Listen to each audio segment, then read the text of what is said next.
저희 가족들이 겪었던 그런 이야기로 먼저 시작해 볼까요? 그 지난 5월 황금 연휴 기간 때 이제 저희 가족이 저기 낙성대에서 교통사고를 당했어요. 그래서 이제 차가 이제 반파됐고 그렇게 사고가 크게 났음에도 이제 다행스럽게 가족들은 크게 안 다쳤는데 이제 이러한 사고를 겪고 나니까 생각해 보니까 제가 이전까지는 이 교통사고라는 것에 대해서 생각해 본 적도 없었고 또 이렇게 생각하게 될 줄도 몰랐습니다. 여기 도로교통공단이 이제 조사한 자료에 따르면은 지금도 일일 평균 이제 636건의 교통사고와 973명의 사상자가 지금도 계속 발생하고 있다고 합니다.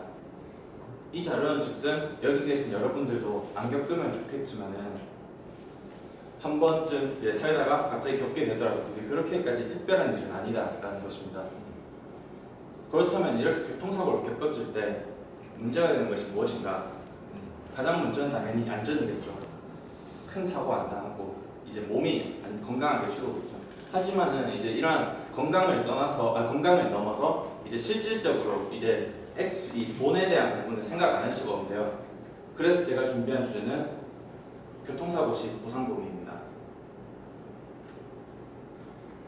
발표는 이제 먼저 현행 교통사고가 발생했을 때 보상 항목들이 어떻게 구성되어 있는지 이걸 약간 소개를 드리고 그 다음에 그 중에서 쟁점이 되는 부분들이 무엇인지 그거에 대해서 제 주장은 무엇이고 이제 예산 반론은 무엇이며 그거에 대한 제 반박 및 최종 결론을 이렇게 내리도록 하겠습니다.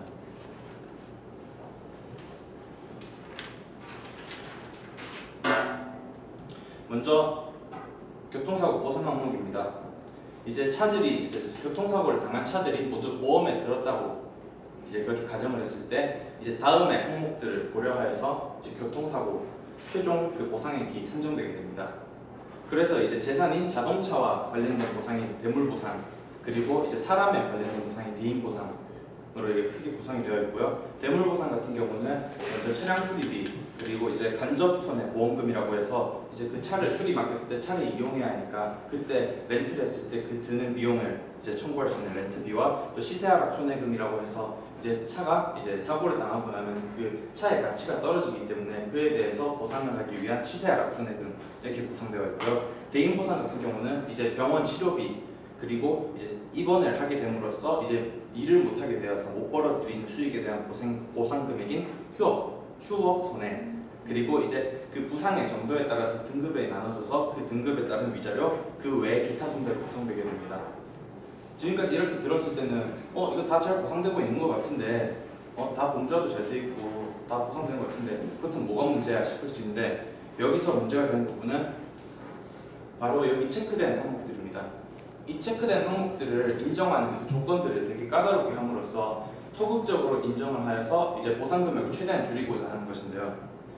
먼저 이제 시세하락 손해금 같은 경우는 그 조건이 이제 차량이 출고되고 2년 이내 그리고 그 수리 비용이 그 신차 가격의 20% 이상일 때 그 수리비의 10% 가령 이제 4천만 원짜리 신차라고 하면은 이제 수리비가 800만 원 이상 나왔을 때 보상 금액은 80만 원이 된다는 것입니다. 사실상 그 차 가치 떨어지는 거에 비해서 거의 못 받는다고 생각하면 되죠. 그래가지고 이제 흔히들 이제 뭐 나이롱 환자니 하고 그렇게 나오는 사람들이 모두 다 이 대물 부분에서 그렇게 피해를 다 보상받을 수 없기 때문에 그렇게 개인 쪽으로 해서 그렇게 받으려고 하는 건데요. 여기 휴업 손해 같은 경우도 이제 보통 통원 치료를 받는 사람 아니면 입원 치료를 받는 사람 그렇게 두 가지로 나뉜다고 하면은 통원 치료를 받는 사람들은 이 휴업 손해가 전혀 인정이 되지 않습니다. 그래서 이제 보통 근데 이제 직장인들이라면은 이제 저 이거 교통사고 났으니까 다 치료받고 올게요. 그때까지 그냥 가만히 기다려주세요. 했을 때 그걸 그래 푹 쉬다 와 몸조리 하고 와 라고 할 수 있는 회사가 몇 개 있겠어요 사실. 그렇기 때문에 문제가 상당히 많은 부분이고 또 여기 기타 손배라고 되어 있는 부분도 이게 기타 손배라고 해서 많은 것을 포괄할 것 같지만 사실상 별 내용이 없어요. 입원 치료하고 있는 사람들에게는 그 병원에서의 식비 그리고 통원 치료 받는 사람들에게는 그 교통비 하루 8,000원 그게 끝이거든요. 그래서 결국 이제 이 항목들이 적극적으로 인정을 하고 있지 않다. 그래서 현행 보상 체계에서는 이제 저희 가족도 과실이 0%였지만은 전혀 이제 잘못이 0%라도 이제 사고를 당한 순간 무조건 손해를 입을 수밖에 없다.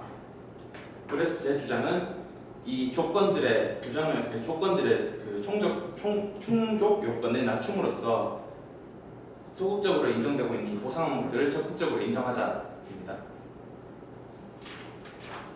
그렇다면 이제 여기에 대해서 이런 반론들이 있을 수 있습니다. 아, 보상 금액이 커지니까 그것을 노린 보험 사기들이 늘어나지 않겠는가?